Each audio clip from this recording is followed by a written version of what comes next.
The year 2020, as we all know, has been an interesting year. But at least there was some normalcy, with Cedar Falls Athletics still being able to have their fall season. And over the next couple of weeks, Sports Talk will take a look at a couple of the Tiger teams. The next team we'll take a look at is the volleyball team.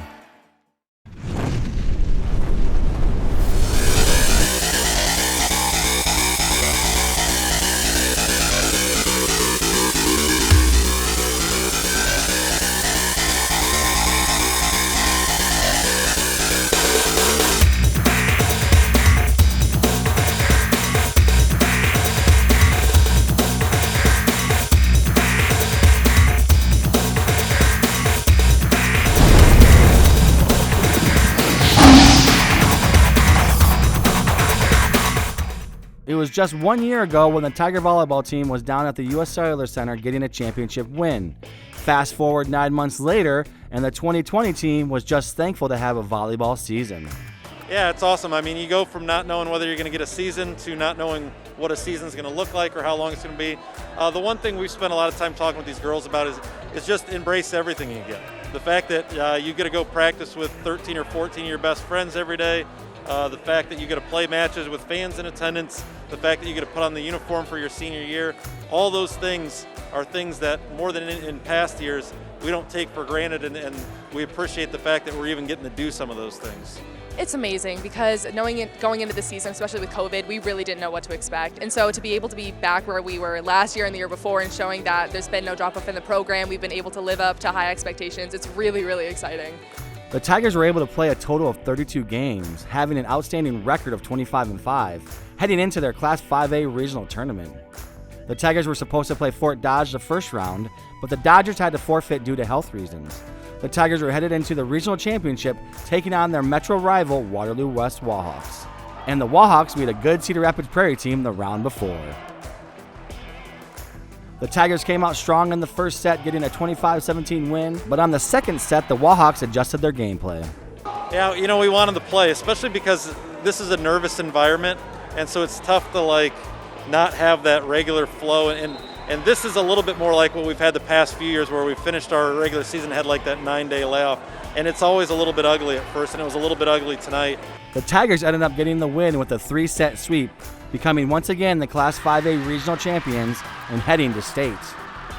They were really excited to play us. They were ready. I mean, we didn't know if we were going to be able to pull it off this year because we lost so many people, but we had a bit more energy and we had a bit more courage. We pulled it together, so it was very exciting. I think teamwork and picking each other up. We had a very good energy tonight throughout the whole match, except the second set, it got a little iffy. It gets a bit difficult because they know our shots and what we're going to do, and we of course know what they're going to do. So then it just really becomes a very competitive match since we all know our strengths and our weaknesses. So this year contributing to going to state was a big deal, and I'm very grateful for it.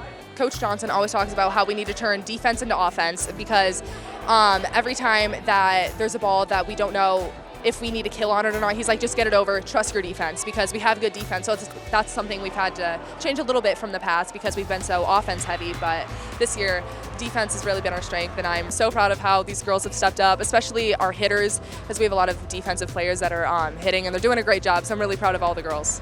The Tigers came into the newly named Alliant Energy Powerhouse in Cedar Rapids to take on Pleasant Valley Spartans. The Tigers took the first set with a score of 25-20.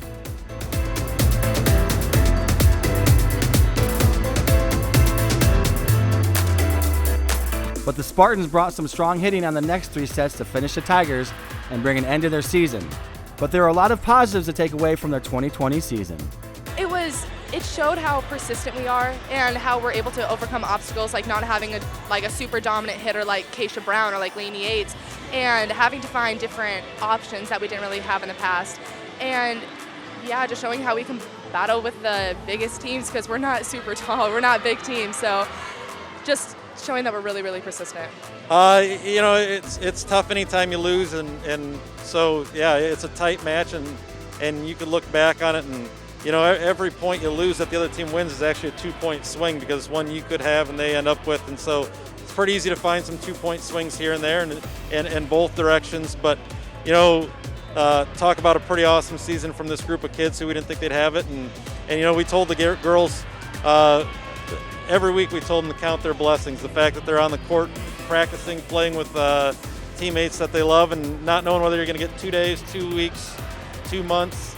They certainly got an experience down here that a lot of other teams didn't get, and I think they enjoyed it and they embraced it, and came out pretty loose today and didn't look nervous at all, which was kind of fun to see. We've been in a situation 4 years in a row coming down here with that big target on our back and feeling a lot of pressure to win. We were able to come out and just kind of play loose, and I think you saw a lot of girls play one of their best matches of the year. The Tiger team will always have something to remember from this season, and are positive that their teammates will be back in Cedar Rapids for next season of Tiger Volleyball. It's been really, really great. The girls are awesome. I can't thank them enough. It's really hard saying goodbye, but now my little sister gets to come in and take over, so that's going to be super exciting. Gosh, it's hard to name just one.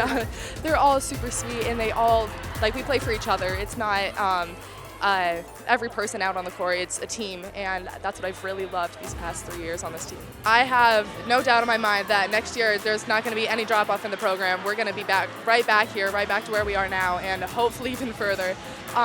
The program, just a bunch of really coachable girls that all want to be right back where we are because they know the success that we've had here. So no doubt in my mind, we'll be right back here. Yeah, it's awesome. We get a lot of girls participating in things in the off season. Obviously, we didn't have a summer season like we normally would. We get a lot of girls lifting weights and doing those things. And we get a lot of young kids that get to come see this experience and want to be part of it too. So it is neat, and it's kind of neat to see. You look at some of the players that we've had through the course of the year. You get like a state player of the year like Keisha Brown, who maybe just took swings her first year, and then we asked a little more next year and a little more next year. Liv Bronner's a kid that took on a little bit more of a role every year. Emmy Wedgbury just served her sophomore year, played 6 rotations last year, but she was kind of our 6th option. Then all of a sudden this year we say, okay, now you got to do a little bit more, and it's kind of neat to see a kid like that grow into the role that they get.